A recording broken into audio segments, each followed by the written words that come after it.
todos! Bosque y Zoológico de la ciudad ya abrió sus puertas. Ven y disfruta con toda tu familia.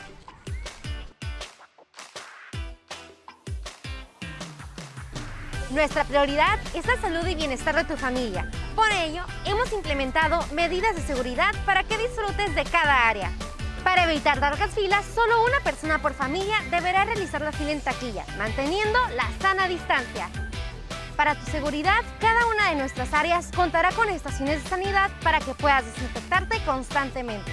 Uno de nuestros compañeros tomará la temperatura en tu frente y te proporcionará gel antibacterial. En todo momento deberás tener tu cubrebocas colocado de manera correcta al interior de nuestras instalaciones. De esta manera nos cuidamos juntos para disfrutar momentos increíbles con nuestras familias. Si tienes niños de 1 a 5 años, deberán traer caretas para su ingreso. A partir de los 6 años, cubrebocas. Bosque y Zoológico de la ciudad es un espacio para toda la familia. Por ello, está prohibido el ingreso a bebidas alcohólicas. No se permitirá el ingreso a mascotas.